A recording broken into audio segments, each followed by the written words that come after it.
그동안 하나님의 계획하신 교회에 대해 함께 나누면서 우리는 교회된 우리를 향한 하나님의 뜻을 깨달아 왔습니다. 이제 며칠 남지 않은 시간 동안 우리는 참된 그리스도인이 되기 위해 우리가 갖추어야만 하는 모습을 마지막으로 살펴보고자 합니다. 사단은 거짓말장애입니다. 거짓의 아비입니다. 이 사실을 잊지 않을 때 우리는 거짓에 대한 경각심을 놓지 않을 수 있습니다.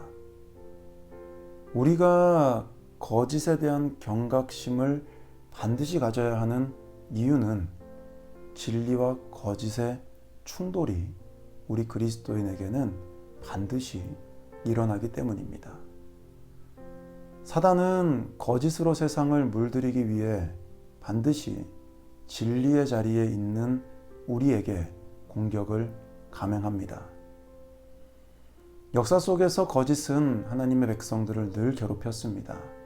수많은 거짓 선지자, 적그리스도, 이단이 출몰해 많은 이들을 미혹하고 진리에서 멀어지게 하였습니다. 우리 입장에서는 끔찍하고 안타까운 결과가, 사단의 입장에서는 효과적이고 쾌재를 부를 만한 결과가 나타났습니다. 참된 그리스도인은 이것을 가슴 아파합니다. 자신이 거짓에 빠지지 않기 위해서, 다른 이들을 거짓으로부터 지키기 위해서, 거짓으로부터 다른 이들을 꺼내오기 위해서 참된 그리스도인들은 진리를 지키고 거짓을 피합니다. 거짓에 대항하며 거짓을 깨닫게 하기 위해 진리를 전파합니다. 디모데 후서 2장 14절부터 19절까지를 오늘은 꼭 좀 읽어보시기 바랍니다. 여기에는 우리가 반드시 깨달아야 하는, 우리를 진리로부터 멀어지게 하려는 사단의 전략이 등장합니다. 그것은 바로 말다툼입니다. 왜 우리는 말다툼을 하지 말아야 합니까? 성경에 의하면 말다툼은 유익이 하나도 없고 그 다툼을 듣는 자들을 결국 망하게 하기 때문입니다. 진리에 대한 것도 마찬가지입니다. 때때로 우리는 진리를 지키기 위해서 거짓과 비진리에 논리적으로 맞서야 한다는 것을 알고 있습니다. 하지만 기억해야 되는 것은 저와 여러분 같은 우리 일반 그리스도인들에게 이런 경우는 거의 찾아오지 않는다는 것입니다. 진리는 진리일 뿐입니다. 왜 우리가 진리를 논리적으로 입증해야 합니까? 진리가 옳은 것임을 왜 논리적으로 설명해야 합니까? 그럴 필요 없습니다. 진리가 옳은 것임을 입증하려는 시도 자체가 우리가 이미 거짓에게 틈을 내어주고 있는 증거입니다. 이것에 대한 좋은 예가 요즘 많은 분들이 말하는 동기부여입니다. 어떤 일을 할 때 동기부여는 중요합니다. 필요합니다. 동기가 부여되면 더 효과적으로, 열심히, 효율적으로 일을 할 수 있기 때문입니다.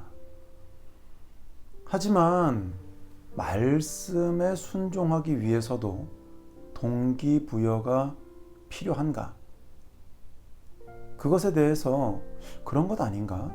라는 생각이 드셨다면 다시 생각을 곰곰이 정리해 보아야 합니다. 진리는 옳은 것입니다. 좋은 것입니다. 그런데 왜 진리를 행하는 것에 동기부여가 필요합니까? 동기부여는 무엇인가를 행하게 하기 위해서 누군가에게 원인을 제공하는 것입니다. 그것이 정말 그 사람에게 혹은 나에게 필요한 것이고 좋은 것임을 납득시켜 주는 것, 즉 신뢰, 믿음을 주는 것이 동기부여입니다.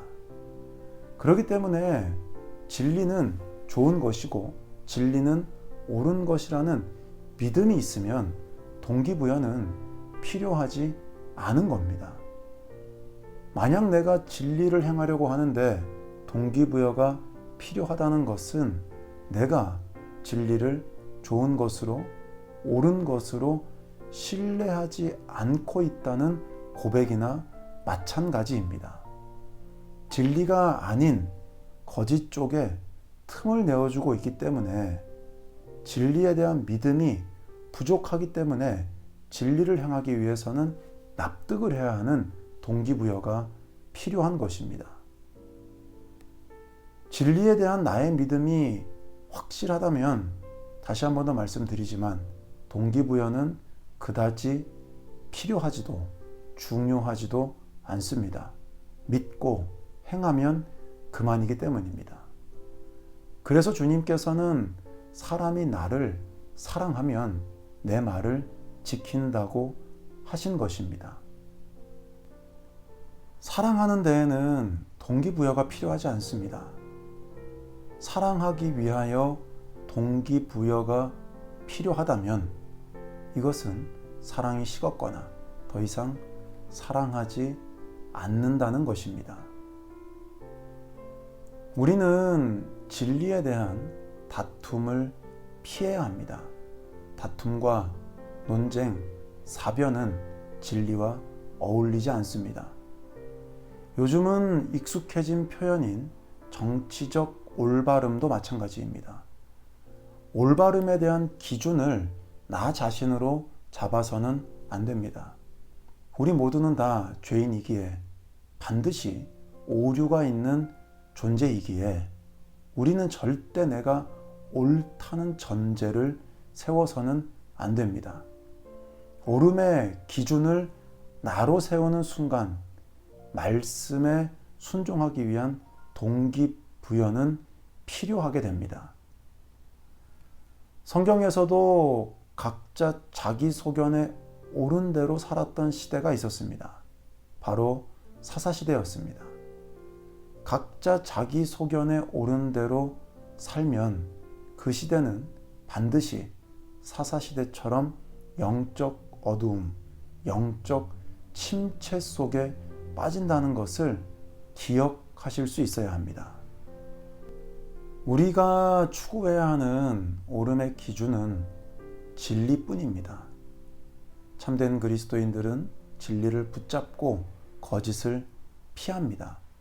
이것은 도망친다는 이야기가 아닙니다. 거짓과의 불필요한 말다툼, 논쟁, 사변을 피하고 오직 진리를 옳게 분별하여 진리를 선포하고 내 자신이 진리의 자리에서 부끄러울 것이 없는 모습이 되어서 하나님께 나를 드린다는 의미입니다. 이것이 바로 우리가 갖추어야 하는 모습임을 깨닫는 오늘 하루가 되시기를 바랍니다. 오늘도 우리를 진리로부터 멀어지게 하려는 사단의 여러 가지 공격들 속에서 승리하는 우리 모두가 되시기를 바랍니다. 불필요한 다툼과 논쟁, 사변을 피하고 진리만을 오롯이 선포하는 우리 모두가 되시기를, 진리에 합당한 부끄러울 것 없는 모습을 하나님께 드리며 주님께만 영광 돌려드리는 우리 모두가 되시기를 간절히 축복합니다.